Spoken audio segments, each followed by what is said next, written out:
ಯೋಗ್ಯತೆ ತಮಗಿಲ್ಲ. ದಯವಿಟ್ಟು ಮನುವಾದಿಗಳೇ, ಗೋಡ್ಸೆ ಸಂತತಿಯವರೇ, ಮತ್ತ ನೀವ್ಯಾ ಗೋಳಲ್ಕರ್ ಏನ ಕೊಟ್ಟಾರಲ್ಲ ಅದ ಪ್ರಪ್ರಥಮ ಅವೇನ ಉಲ್ಲೇಖ ಅದಾವಲ್ಲ ಅದ್ರ ಓದ್ರಿ.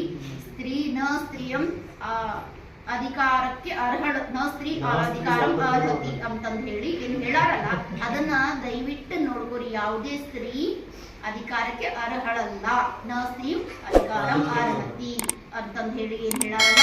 ಇದ್ರ ಮುಖಾಂತರ ಇವ್ರು ಏನ್ ಮಾಡಾಕತ್ತಾರ, ಸಂವಿಧಾನವನ್ನ ಅಂಬೇಡ್ಕರ್ ಅವ್ರನ್ನ ಅವ್ರ ಅಪಮಾನಗೊಳಿಸಾಕತ್ತಾರ. ಆ ಅಪಮಾನವನ್ನ ನಾವು ತಡ್ಕೊಳಕ್ ಸಾಧ್ಯ ಇಲ್ಲ. ಅದಕ್ಕೆ ನಾವು ಇದಕ್ಕೆ ಎಲ್ಲಾ ರೀತಿ ಎಲ್ಲಾ ಸಂಘಟನೆಗಳ ಬೆಂಬಲ ಕೊಡಾಕತ್ತಾವು. ನಮ್ಮ ಮಹಿಳಾ ಕಾಂಗ್ರೆಸ್ಸಿಂದ ನಾವು ಸಂಪೂರ್ಣವಾಗಿ ಬೆಂಬಲವನ್ನು ಕೊಡ್ತೇವಿ.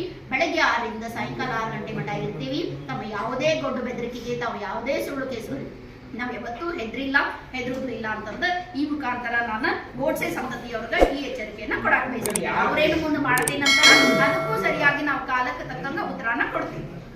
ವತಿಯಿಂದ ನಾವು ಇಲ್ಲಿ ಬಂದಿದ್ದೀವಿ.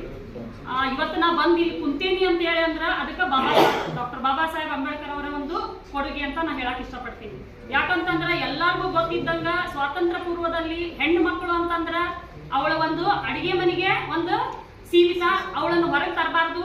ಅವಳಿಗೆ ಸತಿ ಸಹಗಮನ ಪದ್ಧತಿ ಒಳಗ ಗಂಡ ಸತ್ರ ಬೆಂಕಿಗೆ ಆಡ್ಬೇಕು, ಗಂಡ ಸತ್ರ ತಲೆ ಬಳಸ್ಕೊಂಡು ಮನೆ ಒಳಗೆ ಕೂಡ್ಬೇಕು ಅಂತ ಒಂದು ಹೀನಾಯ ಪರಿಸ್ಥಿತಿಯಿಂದ ಹೊರಗೆ ತಂದು ಒಂದು ಮಹಿಳೆಯರಿಗೆ ಒಂದು ಗೌರವವನ್ನ ಕೊಟ್ಟು, ಮಹಿಳೆಯರಿಗೆ ಒಂದು ಮೀಸಲಾತಿಯನ್ನು ಕೊಟ್ಟು, ಮಹಿಳೆಯರನ್ನ ಒಂದು ಒಳ್ಳೆ ಸ್ಥಾನದೊಳಗೆ ಇರಿಸ್ಯಾರ. ಯಾರಪ್ಪ ಅಂದ್ರೆ ಯಾರಂದ್ರ ನಮ್ಮ ಡಾಕ್ಟರ್ ಬಾಬಾ ಸಾಹೇಬ್ ಅಂಬೇಡ್ಕರ್ ಅವರು.